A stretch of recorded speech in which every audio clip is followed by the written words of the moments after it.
Future perfect tense. इससे पिछले video lectures में मैंने आपको फ्यूचर इंडेफिनिट टेंस और फ्यूचर कॉन्टिन्यूअस टेंस के बारे में डिटेल में समझाया था। साथ ही साथ उससे पहले 8 वीडियो लेक्चर्स में मैंने आपको प्रेजेंट के 4 और पास्ट के चारों टेंसेस के बारे में भी डिटेल में समझाया था। आज हम फ्यूचर परफेक्ट टेंस के बारे में समझेंगे, इसके कॉन्सेप्ट को जानेंगे।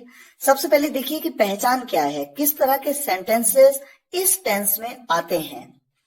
जब किसी वाक्य में मुख्य क्रिया के साथ यानी मेन वर्ब के साथ चुका होगा, चुकी होगी, चुके होंगे, लिया होगा, दिया होगा, ली होगी, दी होगी, की होगी आदि का प्रयोग होता है, तो ऐसे वाक्य इस सेंटेंस में, इस टेंस में इनफैक्ट आते हैं। एग्जाम्पल देखिए आपके सामने है, जैसे लोग घूम चुके होंगे, वो आ गए होंगे। आ गए होंगे मतलब वो आ चुके होंगे। अगर मैं कहूं मैंने खाना खा लिया होगा, इसका यही मतलब है मैं खाना खा चुका होऊंगा। वो काम कर चुका होगा, उसने टीवी देख लिया होगा, वो पढ़ाई कर चुका होगा। तो जब कोई काम हो चुका होगा, ऐसे वाक्य इस टेंस में आते हैं। जैसे जैसे आप प्रैक्टिस करेंगे आपको टेंसेस की पहचान और आसान होती जाएगी। तो आइए शुरुआत करते हैं किस तरह से सेंटेंसेस को बनाना है। सबसे पहले देखिए अफर्मेटिव सेंटेंस, सकारात्मक वाक्य। जैसा कि मैं हमेशा से हर वीडियो लेक्चर में आपको बताता रहा हूं, सकारात्मक वाक्य वो होते हैं जिनमें नॉट का प्रयोग नहीं होता, यानी नहीं का प्रयोग नहीं होता और न ही कोई प्रश्न पूछा गया होता है, पूरी तरह सकारात्मक। किस तरह से बनाना है देखिए, सब्जेक्ट, उसके बाद हेल्पिंग वर्ब आपकी है विल हैव, उसके बाद वर्ब की थर्ड फॉर्म और उसके बाद ऑब्जेक्ट। वर्ब की 3 फॉर्म्स होती हैं, इसके बारे में सेपरेट वीडियो लेक्चर में मैंने आपको ऑलरेडी डिटेल से समझाया है। यहां पर आप वर्ब की जो भी क्रिया होगी उसकी थर्ड फॉर्म का आप यूज करेंगे। एग्जाम्पल देखिए, राम जा चुका होगा।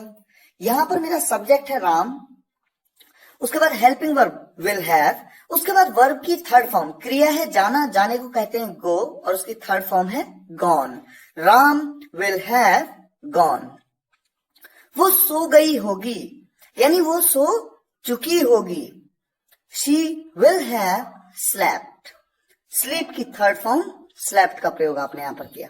हम निकल चुके होंगे, कौन निकल चुके होंगे? हम। तो सब्जेक्ट कौन है? हम। हमको क्या कहते हैं? वी। वी के साथ में अब हेल्पिंग वर्ब यूज करेंगे आप will have, we will have. और निकलना, निकलने को आप क्या कहते हैं? Leave, LEAVE, leave. और लीव की थर्ड फॉर्म है left, we will have left. हम निकल चुके होंगे। अब देखिए बात करते हैं नेगेटिव सेंटेंसेस के, नकारात्मक वाक्य जिनमें नहीं का प्रयोग होता है। ऐसे वाक्यों को किस तरह से बनाना है? सबसे पहले सब्जेक्ट, उसके बाद विल नॉट हैव, उसके बाद वर्ब की थर्ड फॉर्म, और उसके बाद अगर कुछ ऑब्जेक्ट बचा है तो ऑब्जेक्ट का यूज करेंगे। उन्हीं सेंटेंसेस को जो मैंने अफर्मेटिव सेंटेंस में बताए आपको, उनको थोड़ा नेगेटिव बना लेते हैं। राम नहीं गया होगा, यानी राम नहीं जा चुका होगा। राम नहीं गया होगा, Ram will not have gone.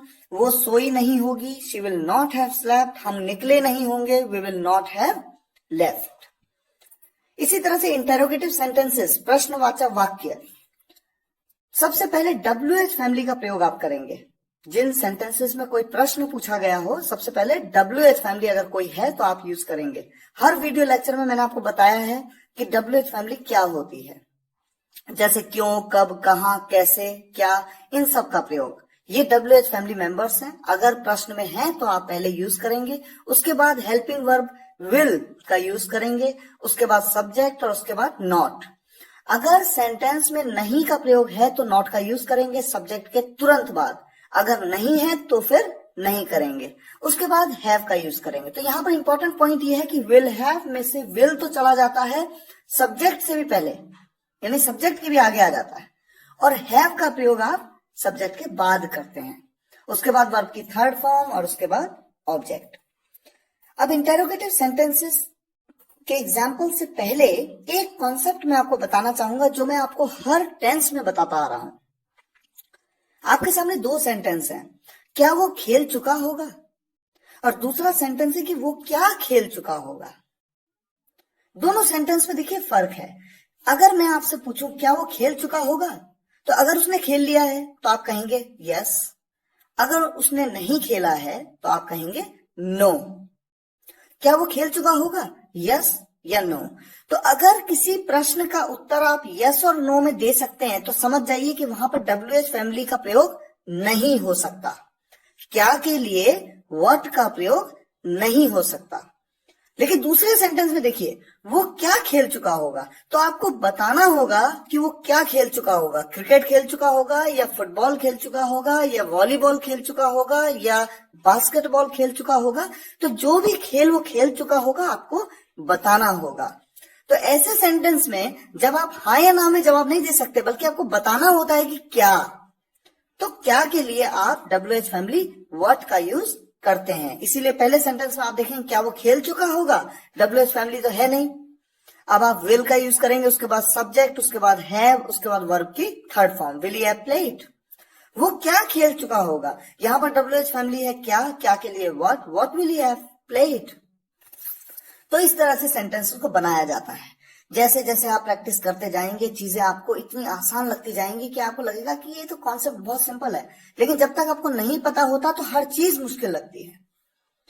अब देखिए कुछ एग्जांपल और लेते हैं। क्या राम जा चुका होगा, विल राम हैव गॉन। क्या तब तक रोहित आ चुका होगा, will Rohit have come by then. तब तक के लिए बाय देन ये एक कंजंक्शन है, जिसके बारे में कंजंक्शंस चैप्टर में मैंने आपको डिटेल में समझाया है। कई सारे कंजंक्शंस हैं, एक एक करके मैंने आपको उनको बताया है वीडियो लेक्चर्स में। क्या वो सो नहीं चुकी होगी, यानी मैं ऐसा भी कह सकता हूं, क्या वो सोई नहीं होगी, will she not have slept. इस तरह से सेंटेंस को बनाएंगे।